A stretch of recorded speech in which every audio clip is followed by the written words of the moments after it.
नमस्कार, मैं अखिलेश आनंद हूं और आइए अब हम आपको सीधे वायनाड लिए चलते हैं। प्रियंका गांधी का वहां पर रोड शो जारी है। नामांकन दाखिल करने के लिए प्रियंका गांधी वहां पर पहुंच रही हैं और आप देखिए उसके पहले ये कांग्रेस का एक तरीके का शक्ति प्रदर्शन कह सकते हैं। तो प्रियंका गांधी अपनी संसदीय राजनीति की शुरुआत करने जा रही हैं। चुनावी राजनीति में अब कूद पड़ी हैं। वायनाड से वो चुनाव लड़ने जा रही हैं। वायनाड वो लोकसभा क्षेत्र जहां पर उपचुनाव हो रहा है। राहुल गांधी ने यहां से चुनाव लड़ा था, वो जीते भी थे, लेकिन यहां वाली सीट उन्होंने जब खाली कर दी तब दोबारा से यहां पर चुनाव हो रहा है। और इस बार इस बाय इलेक्शन में प्रियंका गांधी उम्मीदवार के तौर पर, कांग्रेस की उम्मीदवार के तौर पर। ये तस्वीरें जो आप देख रहे हैं, ये खुली बस जिसकी छत पर प्रियंका गांधी और कांग्रेस के तमाम बड़े नेता नजर आ रहे हैं। तो राहुल गांधी के लिए रोड शो तो करते आपने कई मौकों पर देखा प्रियंका गांधी को, लेकिन आज अब खुद जब वो चुनाव लड़ने के लिए, नामांकन दाखिल करने के लिए जा रही हैं, उस दौरान की तस्वीरें आप देख रहे हैं। और राहुल गांधी, उनके भाई भी आज उनके साथ मौजूद इस मौके पर। तो राहुल गांधी के लिए उन्होंने रोड शो किया था 3 अप्रैल 2024 की तस्वीर।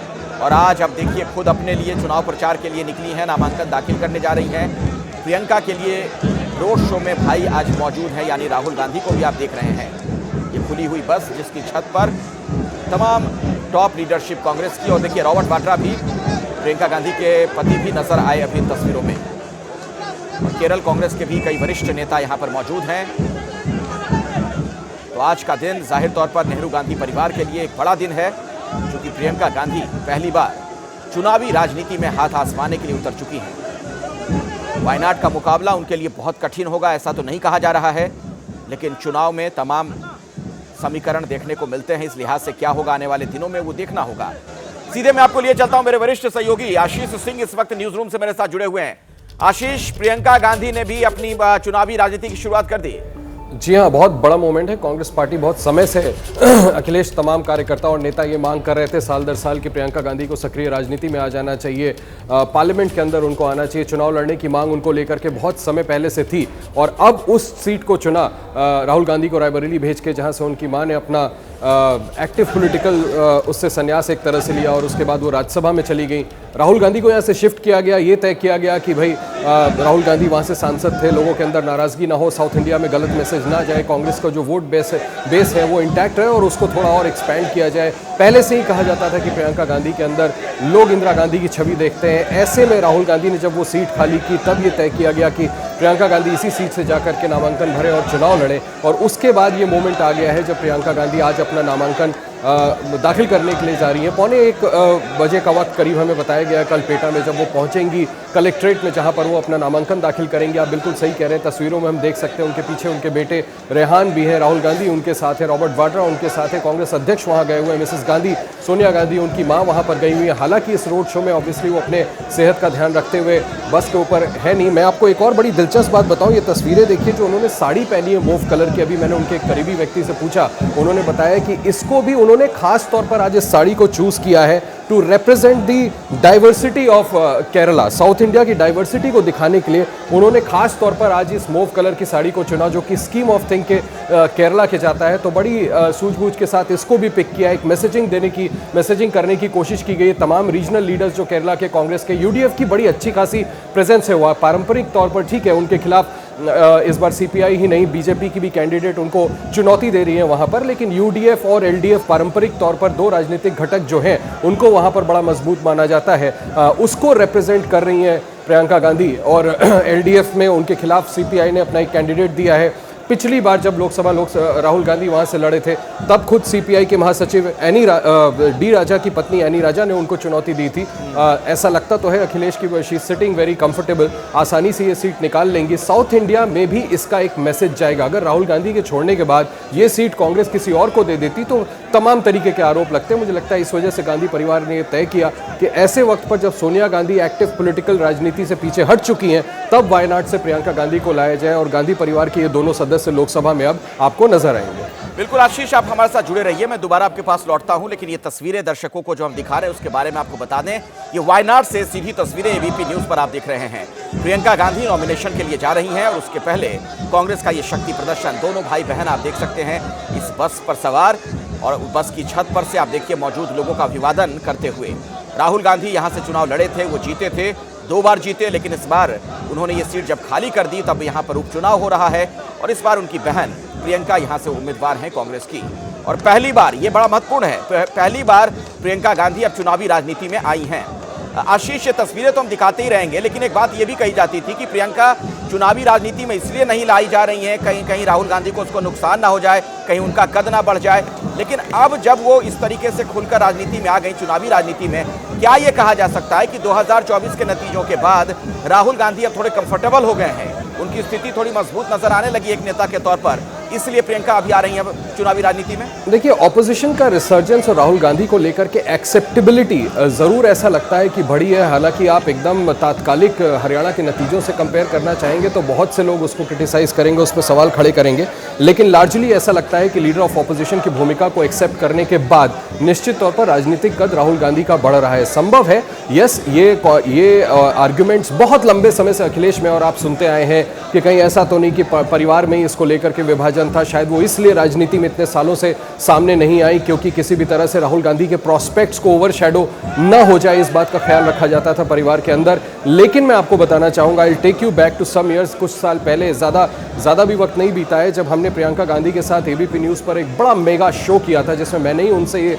सवाल पूछा था कि आपको नहीं लगता कि आप 15 साल पीछे हो गए राजनीति में, आप 15 साल पहले आती, जब वो उत्तर प्रदेश में महासचिव बनी थी, तब शायद आप उत्तर प्रदेश में और ज़्यादा बेहतर काम कर पाती, उत्तर प्रदेश में अच्छे रिजल्ट्स आते कांग्रेस के। तो उन्होंने कहा था, क्यों, क्या मैं एक माँ भी नहीं हूँ? तो इस सवाल का एक जवाब ये भी है कि संभव है कि प्रियंका गांधी खुद भी बहुत रिलक्टेंट रही over the period of last few decades की वो राजनीति में आए अपने बच्चों का ख्याल रखते हुए। अब जबकि उनके बच्चे बड़े हो गए हैं, they have all become adults, ऐसे समय पर प्रियंका गांधी और गांधी परिवार ने यह फैसला किया कि शायद ये अब माकूल वक्त है जब एक तरह से ऑपोजिशन का रिसर्जेंस हो रहा है। राहुल गांधी भी अब पॉलिटिक्स में ऐसा लगता है कि थोड़ा सा पहले से ज्यादा स्टेबल हो रहे हैं। ये जो तस्वीरें हैं, देख सकते हैं आप, एक छोटा बच्चा है, एक छोटी बच्ची, जिसे वहाँ रथ के ऊपर ये जो बस बनाई गई है उसके छत पर बुलाया गया और प्रियंका गांधी ने उसे गोद में ले लिया है।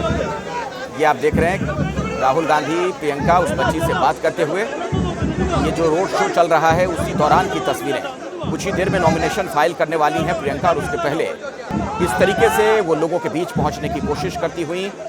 और आप देख रहे हैं इन तस्वीरों में किस तरीके से एक बच्ची उनसे मिलने के लिए आई, बस की छत पर उसे बुलाया गया और उसके बाद गोद में, प्रियंका की गोद में वो नजर आ रही थी। और ये देखिए, ये किस तरीके से खुद अपने मोबाइल से वहाँ वीडियो बनाती भी नजर आई हैं प्रियंका।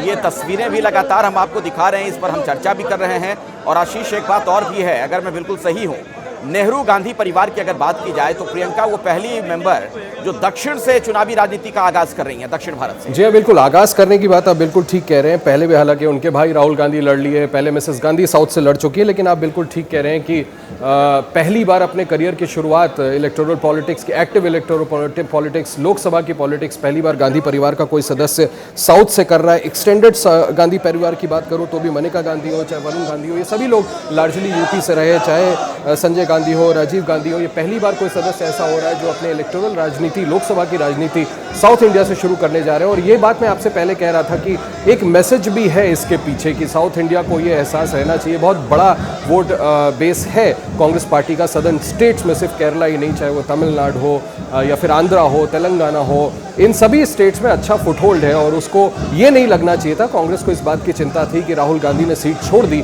और अब गांधी परिवार का कोई सदस्य वहां जा नहीं रहा है, इस वजह से ये तय किया गया था। आपको याद होगा कि काफ़ी लंबा समय लगा था ये डिसाइड करने में।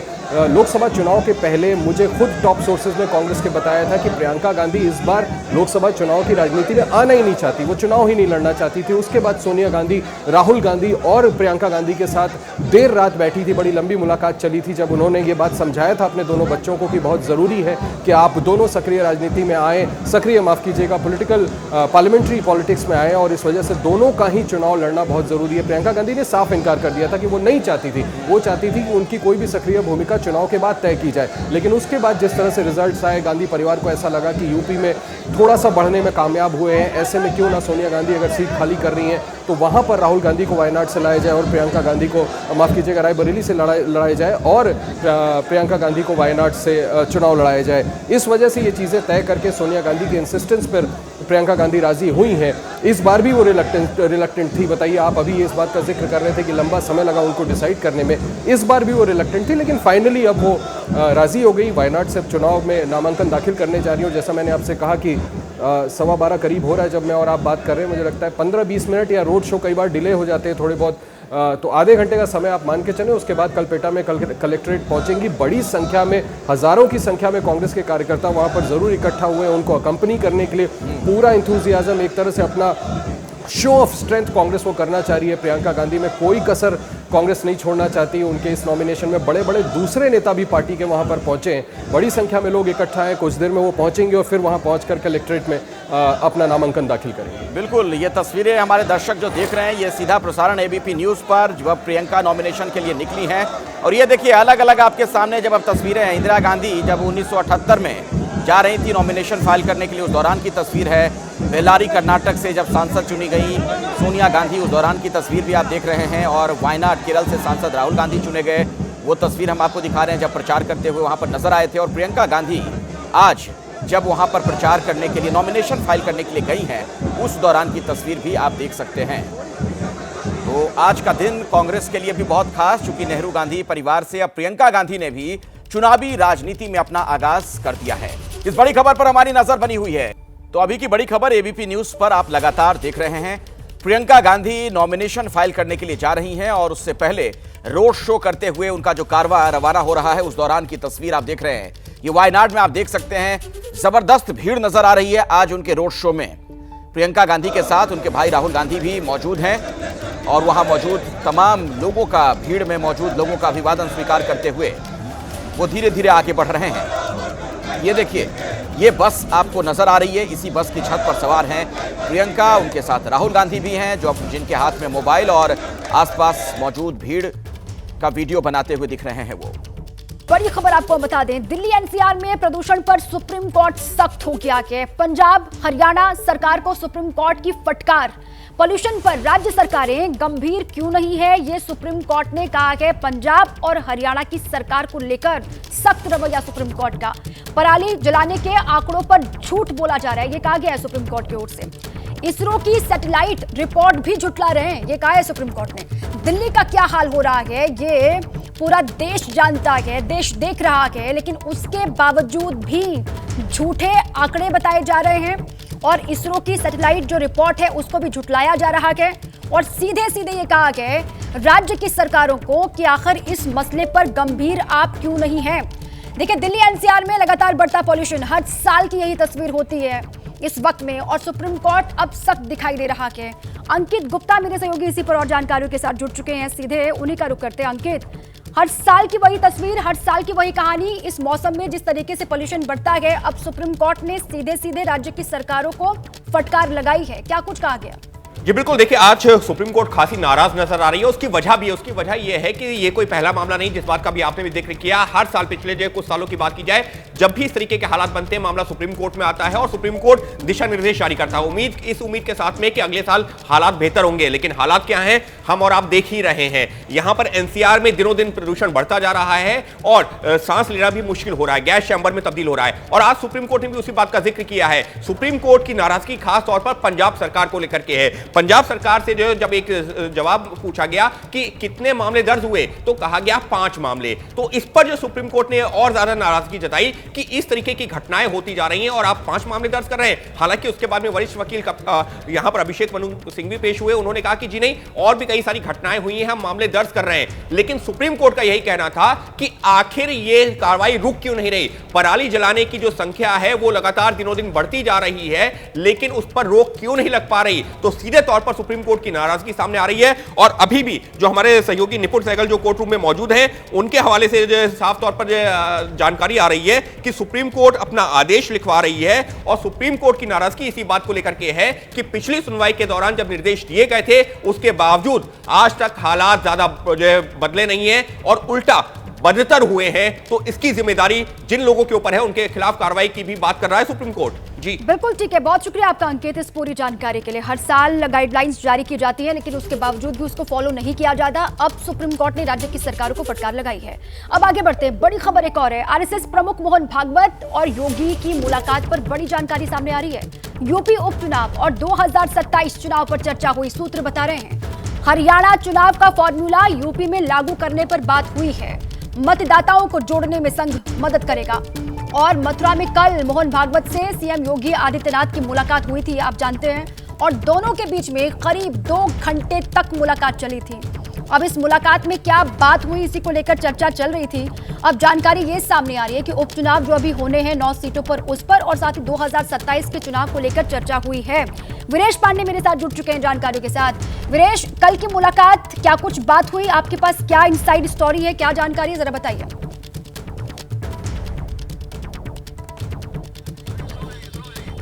वीरेश, आवाज आ रही है? जिस तरीके से योगी आदित्यनाथ और मोहन भागवत की मुलाकात हुई है, ये मुलाकात काफ़ी अहम है। अहम इस लिहाज से है कि हरियाणा में संघ ने जिस तरीके से अपनी भूमिका निभाई है और हरियाणा में अप्रत्याशित जीत भारतीय जनता पार्टी को मिली है, उपचुनाव में और 2027 के मद्देनजर ये मुलाकात काफ़ी अहम मानी जा रही है। काशी और अयोध्या के बाद अब मथुरा की बारी है, यानी मथुरा पर भी चर्चा हुई, साथ ही साथ उपचुनाव को लेकर भी चर्चा हुई, सांस्कृतिक राष्ट्रवाद को भी लेकर चर्चा हुई, हार्ड हिंदुत्व को भी लेकर चर्चा हुई, और बटोगे तो कटोगे का जो स्लोगन है योगी आदित्यनाथ का, उसको लेकर भी चर्चा हुई। और चर्चा में इस बात पर जोर दिया गया कि हार्ड हिंदुत्व मूल मंत्र है भारतीय जनता पार्टी का और इसे हमें बनाए रखना है। योगी आदित्यनाथ के कानून व्यवस्था को लेकर भी चर्चा हुई और नेपाल सीमा पर जो मदरसे हैं आर पार, यानी इस पार और उस पार अवैध मदरसे जो ज्यादा संख्या में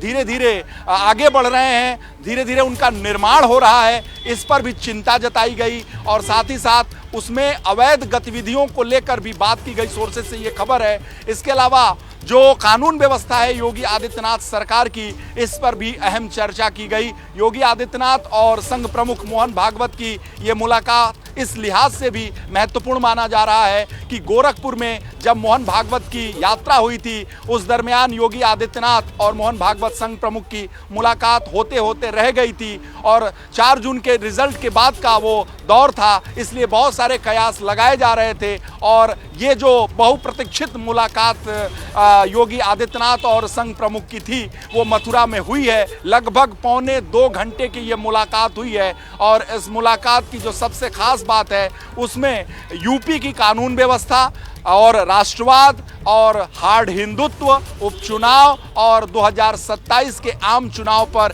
गहन विचार विमर्श किया गया। साथ ही साथ और कैसे भारतीय जनता पार्टी को आगे बढ़ा सके संघ, कैसे संघ किन विषयों पर दोनों के बीच में बातचीत हुई कल की मुलाकात में, इसके बारे में जानकारी आप दे रहे थे। बहुत शुक्रिया आपका पूरी जानकारी के लिए। और